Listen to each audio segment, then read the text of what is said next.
The Dunwich Horror by H.P. Lovecraft. Chapter 7. Yet all this was only a prologue of the actual Dunwich Horror.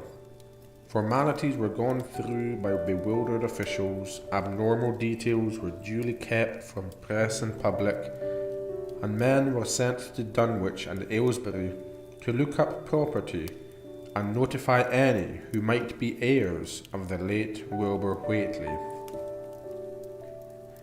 They found the countryside in great agitation, both because of the growing rumblings beneath the domed hills, and because of the unwanted stench and the surging, lapping sounds which came increasingly from the great empty shell formed by Whateley's boarded-up farmhouse. Earl Sawyer, who tended the horse and cattle during Wilbur's absence, had developed a woefully acute case of nerves. The officials devised excuses not to enter the noisome boarded place, and were glad to confine their survey of the deceased's living quarters, the newly mended sheds, to a single visit.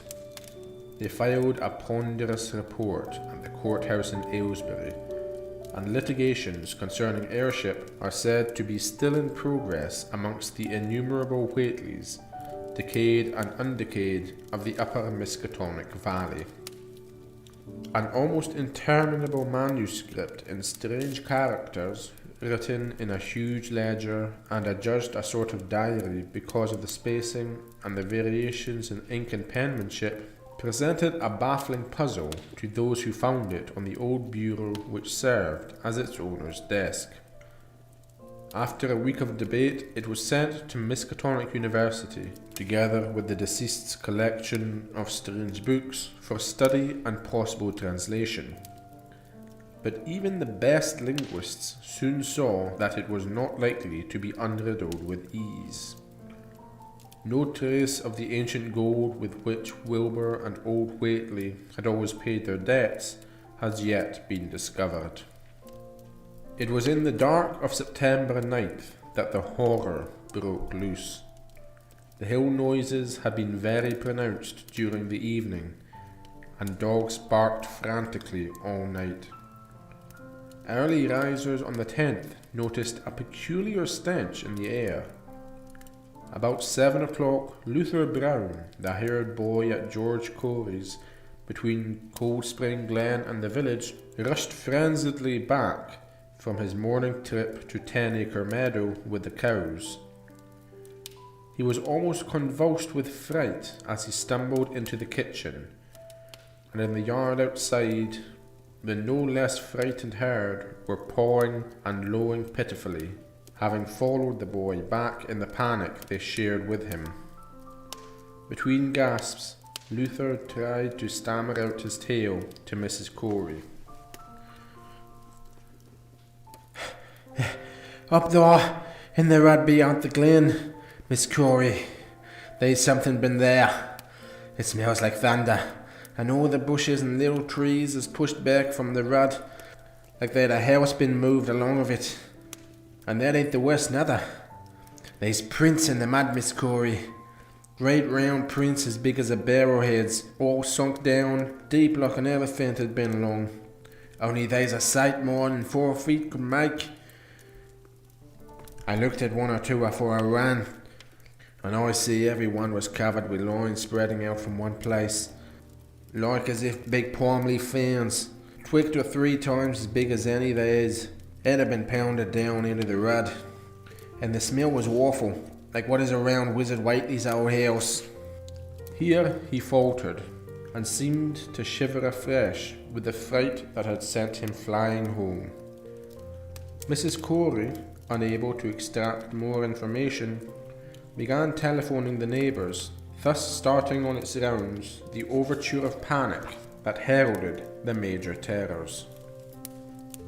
When she got Sally Sawyer, housekeeper at Seth Bishop's, the nearest place to the Whateleys, it became her turn to listen instead of transmit, for Sally's boy Chauncey, who had slept poorly, had been up on the hill towards Whateley's, and had dashed back in terror after one look at the place, and at the pasturage where Mr. Bishop's cows had been left out all night.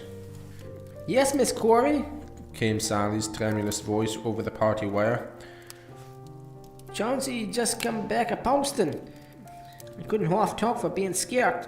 He says old Whateley's house is all bowed up, with timber scattered around, like they'd been dynamite inside, but it's all covered with a kind of tar-like stuff that smells awful, and drips down often the edges into the ground, while the side timbers is blown away.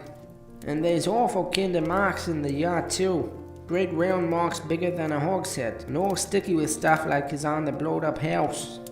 Chauncey says they leads off into the meadows, for a great swath wider than a barn is matted down, and all the stone walls tumbled every which way wherever it goes.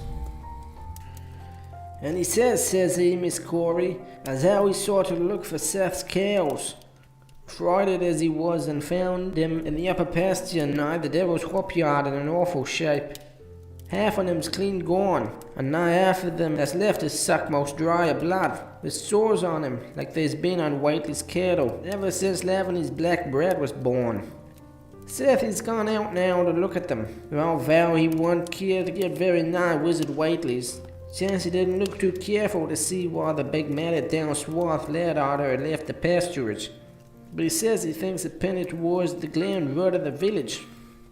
I tell you, Miss Corey, there's something abroad as hadn't ought to be abroad, and I for one think that black Wilbur Whateley has come to the bad end he deserved, is at the bottom of the breeding of it. He wasn't all human himself, I allus says to everybody, and I think he and old Whateley must have raised himself in that there nailed up house, as ain't even so human as he was. There's allus been unseen things round Dunwich, living things, as ain't human and ain't good for human folks. The ground was a-talking last night, and towards the morning Chauncey heard the whippoorwills so loud in Cold Springs Glen, he couldn't sleep none. Then he thought he heard another faint-like sound over towards Wizard Whateley's, a kind of ripping or tearing of wood, like some big box or crate was been opened fur off. What with this and that, he didn't get to sleep at all till sinner, and no sooner was he up this morning, but he's got to go over to Whateley's and see what's the matter. He's see enough, I tell you, Miss Corey. This done me no good, and I thinks as all the men folks got to get up a party and do something. I know something awful's about, and feel my time is nigh, though only God knows just what it is. Did your Luther take account of why them big tracks led to? No? Well, Miss Corey, if they was on the Glen Road this side of the Glen, and ain't got to your house yet, I calculate they must go into the Glen itself. They would do that. I says Cold Spring Glen ain't no healthy or decent place. The whippoorwills and fireflies there never did act like they was creatures of God. And there's them as says you can hear strange things a-rushing and a-talking in the air down there if you stand in the right place, between the rock falls and Bear's Den. By that noon, fully 3/4 of the men and boys in Dunwich were trooping over the roads and meadows between the new-made Whateley ruins and Cold Spring Glen, examining in horror the vast, monstrous prints, the maimed Bishop cattle, the strange, noisome wreck of the farmhouse, and the bruised, matted vegetation of the fields and roadside. Whatever had burst loose upon the world had assuredly gone down into the great sinister ravine, for all the trees on the banks were bent and broken, and a great avenue had been gouged in the precipice-hanging underbrush. It was as though a house, launched by an avalanche, had slid down through the tangled growths of the almost vertical slope. From below no sound came, but only a distant, indefinable fetor, and it is not to be wondered at that the men preferred to stay on the edge and argue, rather than descend and bear the unknown cyclopean horror in its lair. 3 dogs that were with the party had barked furiously at first, but seemed cowed and reluctant when near the glen. Someone telephoned the news to the Aylesbury Transcript, but the editor, accustomed to wild tales from Dunwich, did no more than concoct a humorous paragraph about it, an item soon afterwards reproduced by the Associated Press. That night everyone went home, and every house and barn was barricaded as stoutly as possible. Needless to say, no cattle were allowed to remain in open pasturage. About 2 a.m, a frightful stench and the savage barking of dogs awakened the household at Elmer Fry's, on the eastern edge of Cold Spring Glen, and all agreed that they could hear a sort of muffled swishing or lapping sound from somewhere outside. Mrs. Fry proposed telephoning the neighbours, and Elmer was about to agree when the noise of splintering wood burst in upon their deliberations. It came, apparently, from the barn, and was quickly followed by a hideous screaming and stamping amongst the cattle. The dogs slavered and crouched close to the feet of the fear-numbed family. Fry lit a lantern through force of habit, but knew it would be death to go out into that black farmyard. The children and the womenfolk whimpered, kept from screaming by some obscure vestigial instinct of defence, which told them their lives depended on silence. At last, the noise of the cattle subsided to a pitiful moaning, and a great snapping, crashing, and crackling ensued. The Frys, huddled together in the sitting room, did not dare to move until the last echoes died away far down in Cold Spring Glen. Then, amidst the dismal moans from the stable and the demoniac piping of late whippoorwills in the glen, Selina Fry tottered to the telephone and spread what news she could of the second phase of the horror. The next day, all the countryside was in a panic, and cowed, uncommunicative groups came and went where the fiendish thing had occurred. 2 titan swaths of destruction stretched from the glen to the Fry farmland. Monstrous prints covered the bare patches of ground, and one side of the old red barn had completely caved in. Of the cattle, only a quarter could be found unidentified. Some of these were in curious fragments, and all that survived had to be shot. Errol Sawyer suggested that help be asked from Aylesbury or Arkham, but others maintained it would be of no use. Old Zebulon Whateley, of a branch that hovered about halfway between soundness and decadence, made darkly wild suggestions about rites that ought to be practiced on the hilltops. He came of a line where tradition ran strong, and his memories of chantings in the great stone circles were not altogether connected with Wilbur and his grandfather. Darkness fell upon a stricken countryside too passive to organise for real defence. In a few cases, closely related families would band together and watch in the gloom under one roof. But in general, there was only a repetition of the barricading of the night before, and a futile, ineffective gesture of loading muskets and setting pitchforks handily about. Nothing, however, occurred except some hill noises, and when the day came, there were many who hoped that the new horror had gone as swiftly as it had come. There were even bold souls who proposed an offensive expedition down in the glen, though they did not venture to set an actual example to the still reluctant majority. When night came again, the barricading was repeated, though there was less huddling together of families. In the morning, both the Fry and the Seth Bishop households reported excitement among the dogs and vague sounds and stenches from afar. while early explorers noticed with horror a fresh set of the monstrous tracks in the road skirting Sentinel Hill. As before, the sides of the road showed a bruising indicative of the blasphemously stupendous bulk of the horror, whilst the conformation of the tracks seemed to argue a passage in two directions, as if the moving mountain had come from Cold Spring Glen and returned to it along the same path. At the base of the hill, a 30-foot swath of crushed shrubbery saplings led steeply upwards, and the seekers gasped when they saw that even the most perpendicular places did not deflect the inexorable trail. Whatever the horror was, it could scale a sheer stony cliff of almost complete verticality, and as the investigators climbed round to the hill's summit by safer routes, they saw that the trail ended, or rather reversed, there.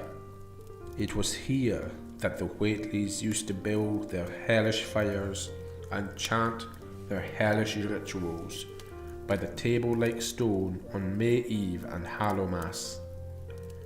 Now that very stone formed the centre of a vast space thrashed around by the mountainous horror, whilst upon its slightly concave surface was a thick and fetid deposit of the same tarry stickiness observed on the floor of the ruined Whateley farmhouse when the horror escaped. Men looked at one another and muttered. Then they looked down the hill. Apparently, the horror had descended by a route much the same as that of its ascent. To speculate was futile. Reason, logic, and normal ideas of motivation stood confounded. Only old Zebulon, who was not with the group, could have done justice to the situation or suggested a plausible explanation. Thursday night began much like the others, but it ended less happily. The whippoorwills in the glen had screamed with such unusual persistence that many could not sleep, and about 3 a.m. all the party telephones rang tremulously. Those who took down their receivers heard a fright-mad voice shriek out, "Help! Oh my God!" And some thought a crashing sound followed the breaking off of the exclamation. There was nothing more. No one dared do anything, and no one knew till morning whence the call came. Then those who had heard it called everyone on the line, and found that only the Frys did not reply. The truth appeared an hour later, when a hastily assembled group of armed men trudged out to the Fry place at the head of the glen. It was horrible, yet hardly a surprise. There were more swaths and monstrous prints, but there was no longer any house. It had caved in like an eggshell, and amongst the ruins nothing living or dead could be discovered. Only a stench and a tarry stickiness. The Elmer Frys had been erased from Dunwich. Chapter 8. In the meantime, a quieter yet even more spiritually poignant phase of the horror had been blackly unwinding itself behind the closed door of a shelf-lined room in Arkham.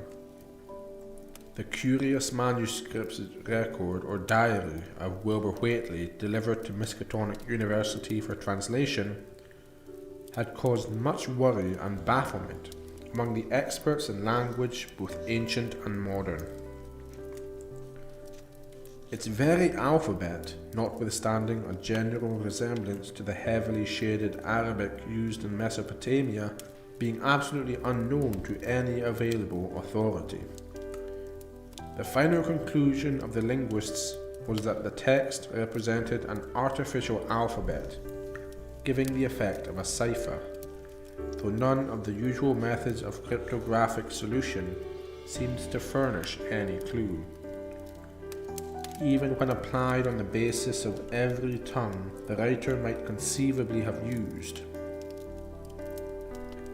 The ancient books taken from Whateley's quarters, while absorbingly interesting and in several cases promising to open up new and terrible lines of research among philosophers and men of science, were of no assistance whatever in this matter. One of them, a heavy tome with an iron clasp, was in another unknown alphabet, this one of a very different cast, and resembling Sanskrit more than anything else. The old ledger was at length given wholly into the charge of Dr. Armitage, both because of his peculiar interest in the Whateley matter, and because of his wide linguistic learning and skill in the mythical formula of antiquity and the Middle Ages. Armitage had an idea that the alphabet might be something esoterically used by certain forbidden cults, which have come down from old times, and which have inherited many forms and traditions from the wizards of the Saracenic world. That question, however, he did not deem vital, since it would be unnecessary to know the origin of the symbols if, as he suspected, they were used as a cipher in a modern language. It was his belief that, considering the great amount of text involved, the writer would scarcely have wished the trouble of using another speech than his own, save perhaps in certain special formulae and incantations. Accordingly, he attacked the manuscript with the preliminary assumption that the bulk of it was in English. Dr. Armitage knew, from the repeated failures of his colleagues, that the riddle was a deep and complex one, that no simple mode of solution could merit even a trial. Though all through late August he fortified himself with the mass lore of cryptography, drawing upon the fullest resources of his own library, and wading night after night amidst the arcana of Trithemius's Polygrapha, Giambattista Porta's De Furtivis Literarum Notis, De Visionaires Traité de Chiffres, Falconer's Cryptomensis Patefacta, Davis's and Thickness's 18th century treatises, and such fairly modern authorities as Blair, von Martin and Kluber's script itself, and in time became convinced that he had to deal with one of those subtlest and most ingenious of cryptograms, in which many separate lists of corresponding letters are arranged like the multiplication table, and the message built up with arbitrary keywords, known only to the initiated. The older authorities seemed rather more helpful than the newer ones, and Armitage concluded that the code of the manuscript was one of great antiquity, no doubt handed down through a long line of mystical experimenters. Several times he seemed near daylight, only to be set back by some unforeseen obstacle. Then, as September approached, the clouds began to clear. Certain letters, as used in certain parts of the manuscript, emerged definitely and unmistakably, and it became obvious that the text was indeed in English. On the evening of September 2nd, the last major barrier gave way, and Dr. Armitage read for the first time a continuous passage of Wilbur Whateley's annals. It was, in truth, a diary, as all had thought, and it was couched in a style clearly showing the mixed occult erudition and general illiteracy of the strange being who wrote it. Almost the first long passage that Armitage deciphered, an entry dated November 26, 1916, proved highly startling and disquieting. It was written, he remembered, by a child of 3.5 who looked like a lad of 12 or 13. Today learned the Aclo from the Sabaoth, it ran, which did not like it being answerable from the hill and not from the air. That upstairs more ahead of me than I had thought it would be, and it is not like to have much earth brain. Shot Elam Hutchins's collie Jack when he went to bite me, and Elam says he would kill me if he dast. I guess he won't. Grandfather kept me saying the dough formula last night, and I think I saw the inner city at the 2 magnetic poles. I shall go to those poles when the earth is cleared off, if I can't break through with the do-na formula when I commit it. They from the air told me at Sabbath that it will be years before I can clear off the earth, and I guess grandfather will be dead then, so I shall have to learn all the angles of the planes and all the formulas between the air and the They from outside will help, but they cannot take body without human blood. That upstairs looks it will have the right cast. I can see it a little when I make the Vurish sign or blow the powder of Ibn Ghazi at it, and it is near like them at May Eve on the hill. The other face may wear off some. I wonder how I shall look when the earth is cleared and there are no earth beings on it. He that came with the Aclo Sabaoth said I may be transfigured, there being much of outside to work on. Morning found Dr. Armitage in a cold sweat of terror and a frenzy of wakeful concentration. He had not left the manuscript all night, but sat at his table under the electric light, turning page after page with shaking hands as fast as he could decipher the cryptic text. He had nervously telephoned his wife he would not be home, and when she brought him breakfast from the house, he could scarcely dispose a mouthful. All that day he read on, now and then halted maddeningly as the reapplication of the complex key became necessary. Lunch and dinner were brought him, but he ate only the smallest fraction of either. Toward the middle of the next night, he drowsed off in his chair, but soon woke out of a tangle of nightmares, almost as hideous as the truths and menaces to man's existence that he had uncovered. On the morning of September 4th, Professor Rice and Dr. Morgan insisted on seeing him for a while, and departed trembling and ashen grey. That evening he went to bed, but slept only fitfully. Wednesday, the next day, he was back at the manuscript, and began to take copious notes, both from the current sections and from those he had already deciphered.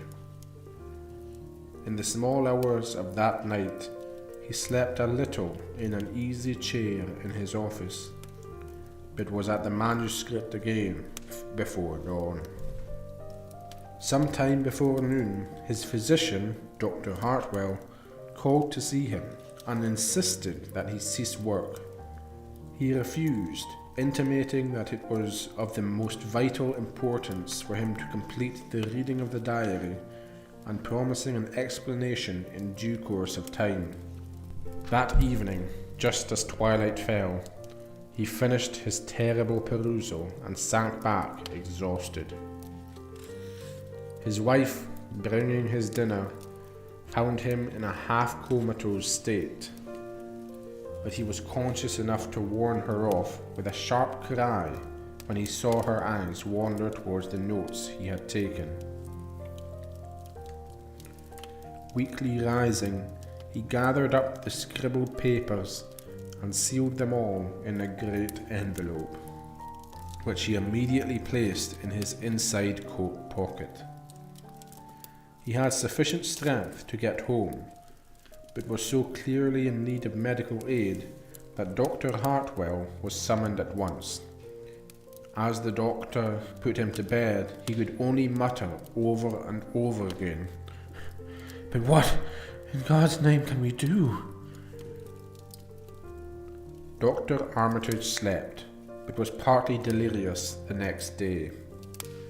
He made no explanations to Hartwell, but in his calmer moments spoke of the imperative need of a long conference with Rice and Morgan. His wilder wanderings were very startling indeed, including frantic appeals that something in a boarded-up farmhouse be destroyed, and fantastic references to some plan for the extirpation of the entire human race and all animal and vegetable life from the earth by some terrible elder race of beings from another dimension. He would shout that the world was in danger, since the elder things wished to strip it and drag it away from the solar system and cosmos of matter into some other plane or phase of entity from which it had once fallen, vigintillions of eons ago. At other times he would call for the dreaded Necronomicon on the Daemonolatria of Remigius, in which he seemed hopeful of finding some formula to check the peril he conjured up. "Stop them! Stop them!" he would shout. "Those Whateleys meant to let them in, and the worst of all is left. Tell Rice and Morgan, we must do something. It's a blind business, but I know how to make the powder. It hasn't been fed since the 2nd of August, when Wilbur came here to his death, and at that rate..." But Armitage had a sound physique, despite his 73 years, and slept off his disorder that night without developing any real fever. He woke late Friday, clear of head, though sober with a gnawing fear and tremendous sense of responsibility. Saturday afternoon, he felt able to go over to the library and summon Rice and Morgan for a conference.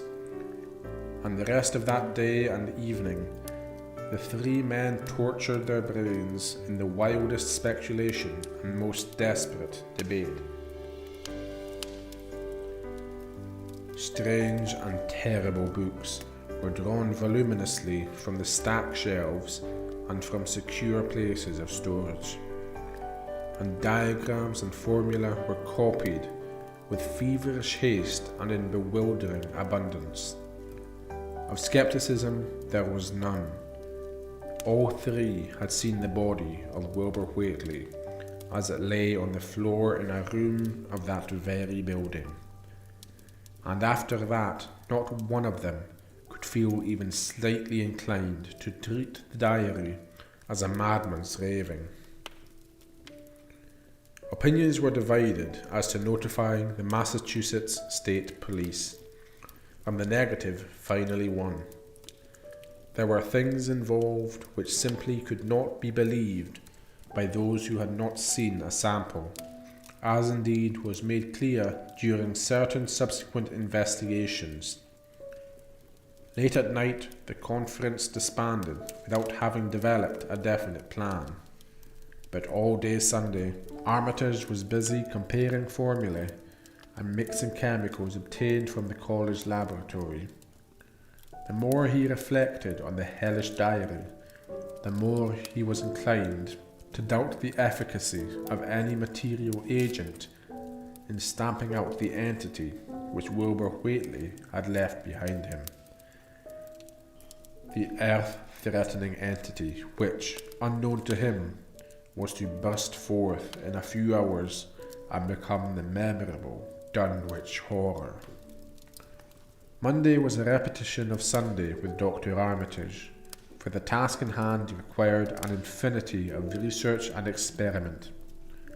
Further consultations of the monstrous diary brought about various changes of plan, and he knew that even in the end a large amount of uncertainty must remain.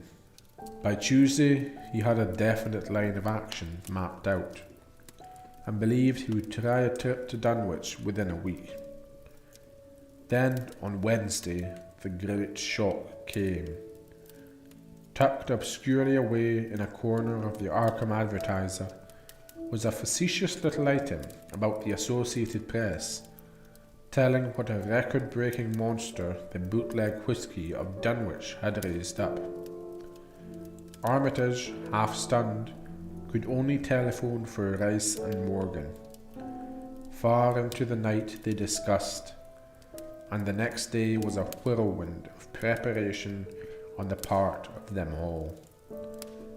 Armitage knew he would be meddling with terrible powers, yet saw that there was no other way to annul the deeper and more malign meddling which others had done before him.